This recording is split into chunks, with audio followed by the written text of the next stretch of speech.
찬송가는 411장 하겠습니다.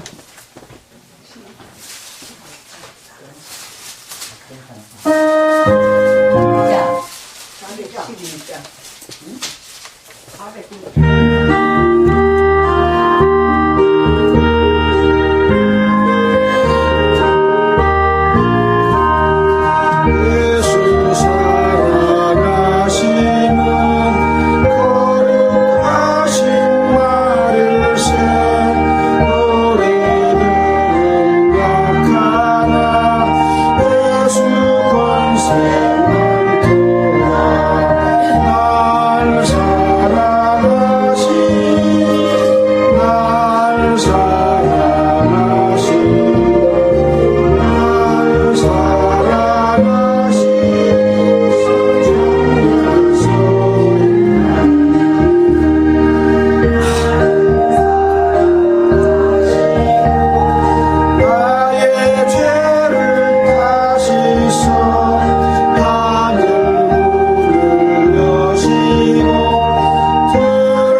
했어요.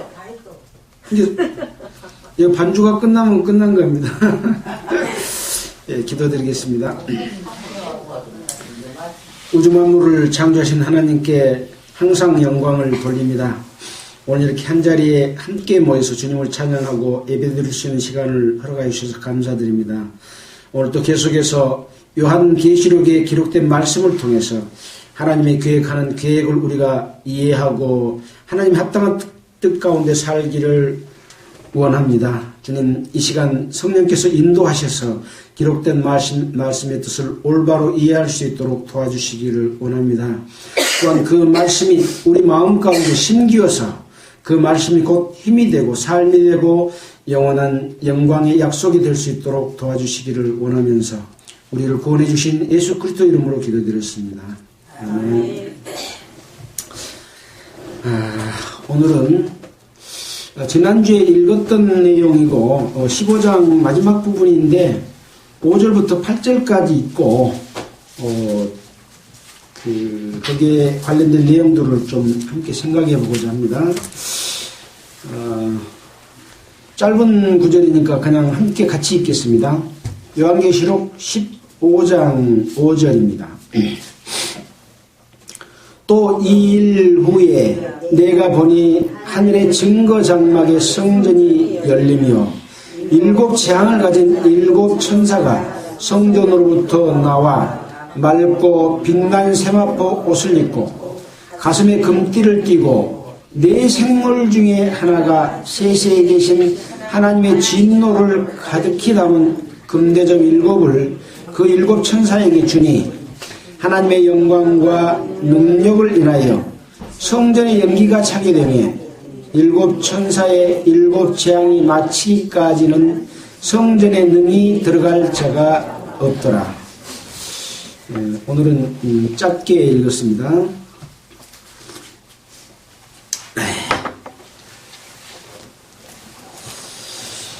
오늘이 3월 17일입니다.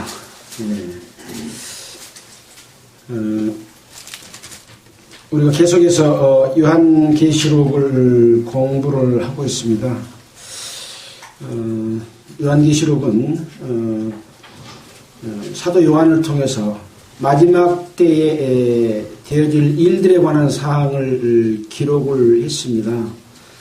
그러다 마지막 때뿐만 아니라 하나님의 우주 만물을 창조하시고 역사하신 이후의 모든 내용들의 결론의 부분이기 때문에 총체적으로 그런 내용들이 함께 포함되어 있는 그런 내용이기 때문에 요한계시록은 굉장히 중요한 그런 내용을 담고 있습니다.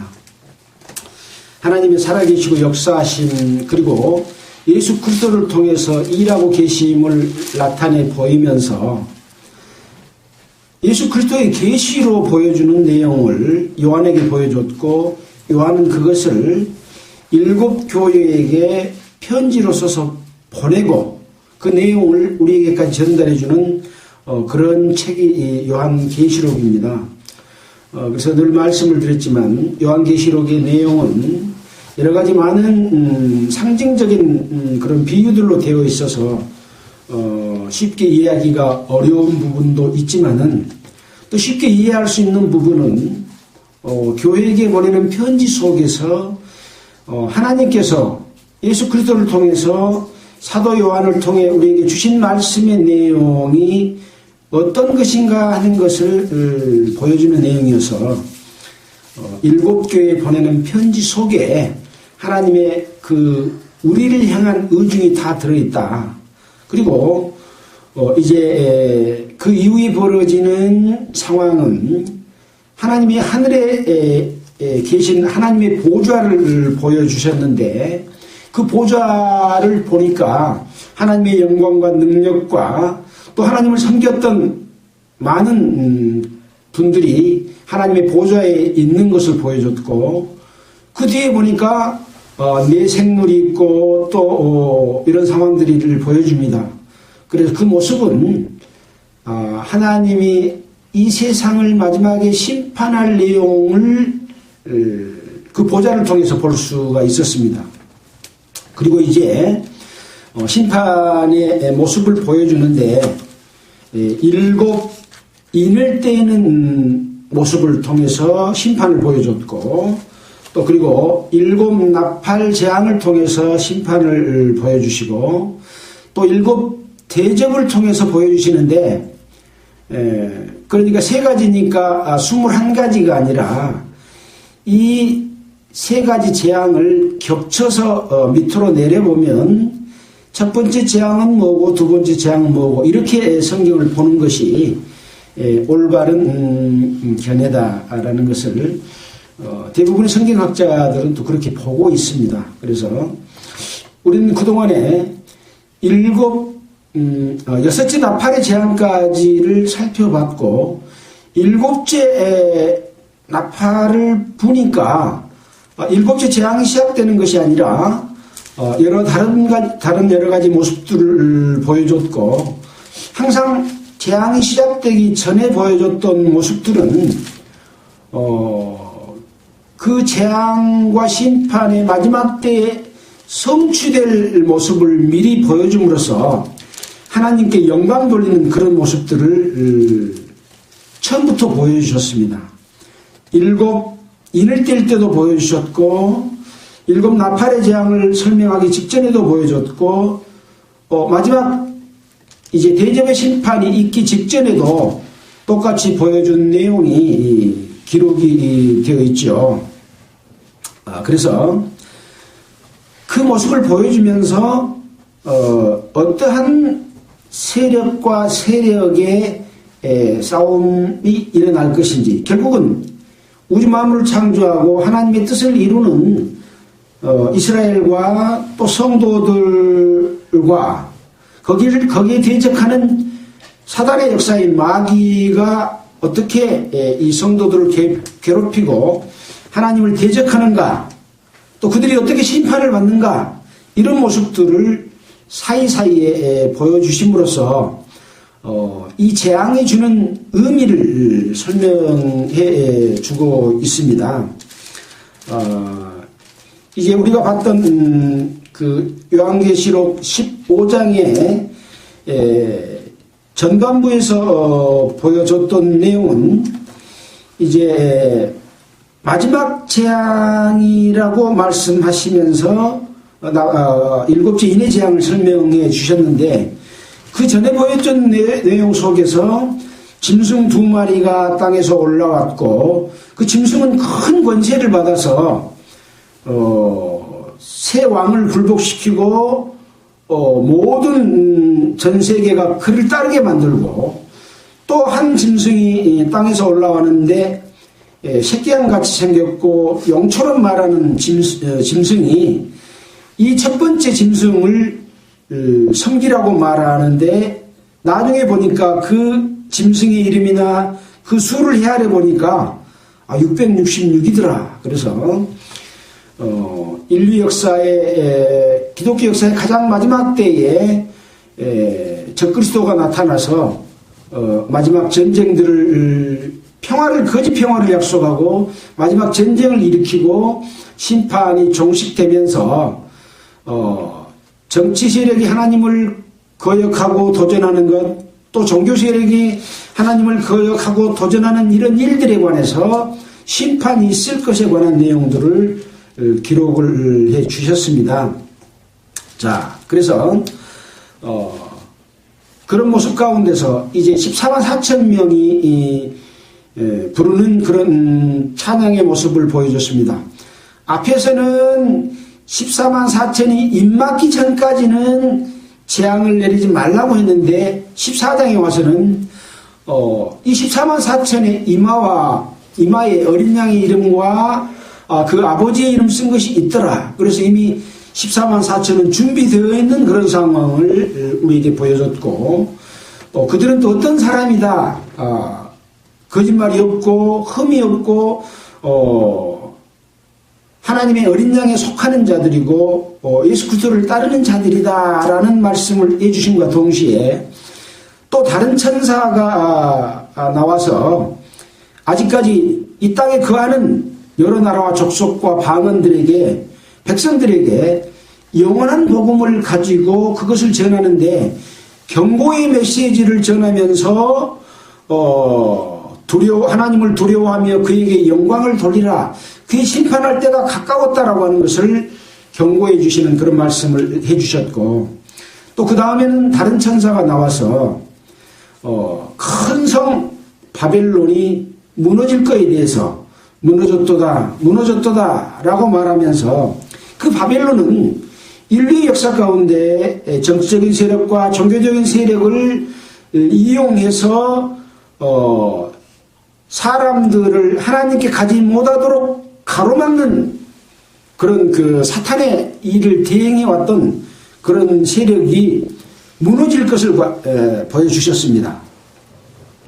그러면서 이제 이 구체적으로 마지막 때에 이 적그리스도 표를 받는 사람들은 진노를 받을 것을 말씀해 주시고, 그 가운데서도 살아남는 자들에 관해서 성도들의 인내가 여기 있나니 저희는 하나님의 계명과 예수의 믿음을 지키는 자들이다라고 하면서, 예수님이 이제 마지막 심판의 때까지 이르러서 그들을 구원하실 그런 상황들을 보여주고 있습니다. 그래서 항상 어떤 그 사건이 일어나기 전에 미리 이렇게 자세하게 보여주시고 언제나 돌이킬 수 있는 기회를 제공하신 그런 내용들을 우리는 살펴봤습니다. 자, 그리고는 이제 마지막 수학에 관한 부분, 또 마지막 그 재앙이 있을 그런 부분에 대해서 하나님의 진노 큰 포도주 틀에 던지고 거기에서 나오는 피가 1600 스타디온에 퍼지는 그런 상황까지를 보여주셨고, 이제 15장에 들어와서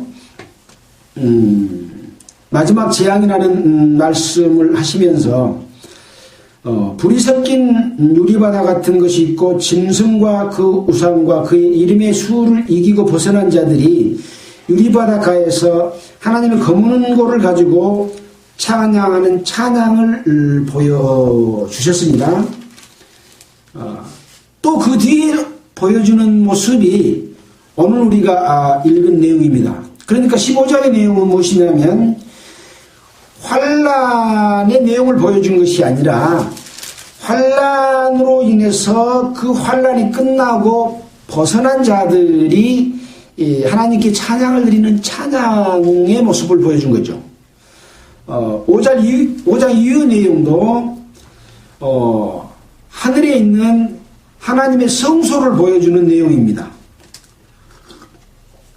그래서 오늘은 이 하나님의 성소의 그 기원부터 성소의 의미, 그리고 앞으로 이루어질 하나님의 성소는 어떤 것을 의미하는 것인가 라고 하는 것들을 좀 살펴보기 위해서 16장에까지 들어가지 않고 이렇게 살펴봤습니다. 자, 읽어가면서 한번 보도록 하겠습니다. 또 이 일 후에, 이 일 후라고 하는 것은 앞에 보여주는 모습입니다.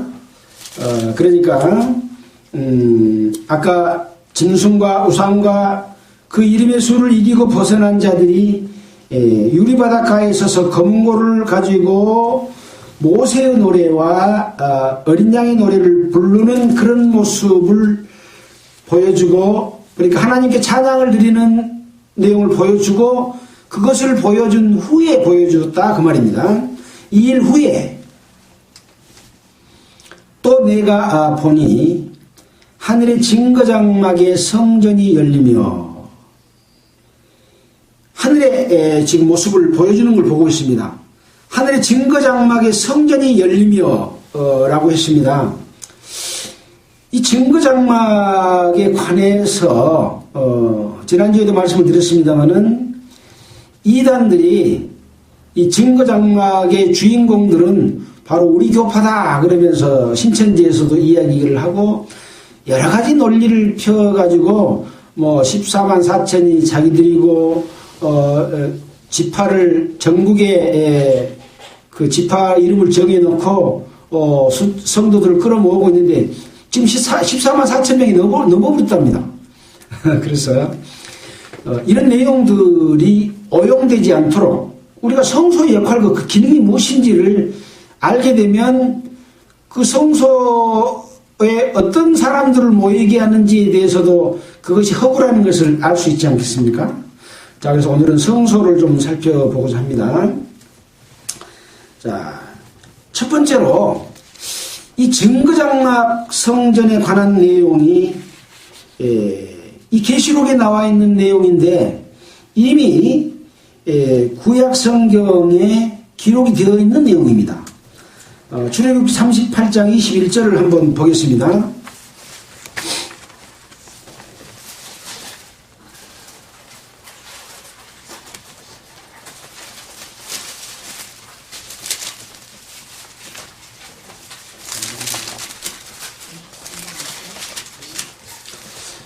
출애굽기 38장 21절에 보면 이것은 모세에게 성막을 만들라고 하시면서 그 성막의 재료들의 문자 목록에 대해서 하나님께서 모세에게 말씀해 주시는 그런 내용을 기록한 내용입니다. 21절 제가 읽겠습니다. 성막 곧 증거막을 위하여 레위 사람의 쓴 재료 물목은 제사장 아론의 아들 이다말이 모세의 명대로 계산하였으며 유다 지파 훌의 손자요 우리의 아들인 부살렐은 여호와께서 모세에게 명하신 모든 것을 만들었고, 또 그 단지파는 또 어쨌고, 또 뭘 조각했고, 뭘 수놓았고, 이런 여러 가지 내용들을 지금 성전을 짓는 재료나 물자 목록, 그런 것에 관한 이야기를 했습니다. 21절에 성막 곧 증거막을 위하여 그랬지 않습니까? 바로 이것이 요한계시록에 나와 있는 증거장막과 같은 겁니다.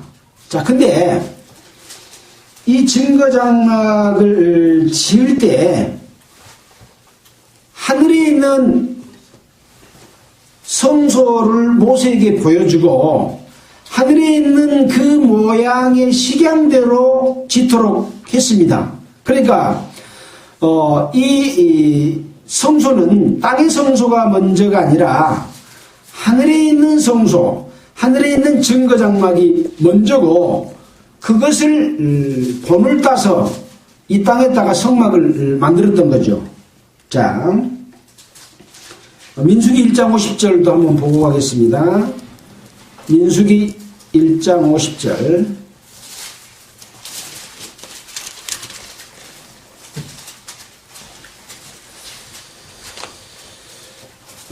그들로 증거막과 그 모든 기구와 그 모든 부속품을 관리하게 하라. 그래서 이 성막 관리는 이스라엘 백성이라고 아무나 할 수 없도록 했습니다.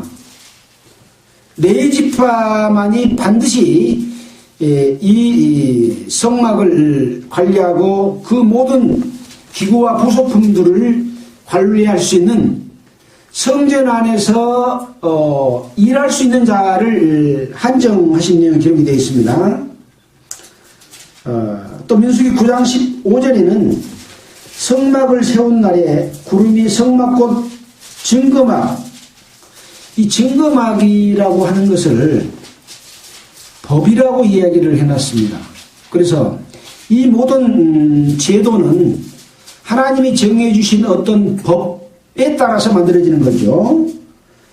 증거막을 덮었고, 구름이 성막에서 떠오르는 때에는 이스라엘 자손이 곧 진행하였고, 구름이 머무는 곳에 이스라엘 자손이 진을 쳤으니. 그래서 이 성막을 만들어서 이스라엘 백성들이 이제 출애굽한 이후에 광야 40년 동안을 가면서 늘 이 성막을 옮기고 했는데, 바로 그 어떨 때는 옮기고 어떨 때는 그 자리에 멈추고, 그런 내용들을 말씀을 해 주셨습니다. 그래서 이 성막에는 하나님이 임재하시고 하나님이 인도해 주시는 그런 의미가 담겨 있는 거죠. 그래서 이따가 이제 전체적으로 성막이 주는 의미가 어떤 의미들이 있는지는 쭉 살펴보도록 하겠습니다. 민수기 또 17장 7절에 보면 모세가 그 지팡이들을 증거라고 하는 것은 법을 이야기한다 했습니다.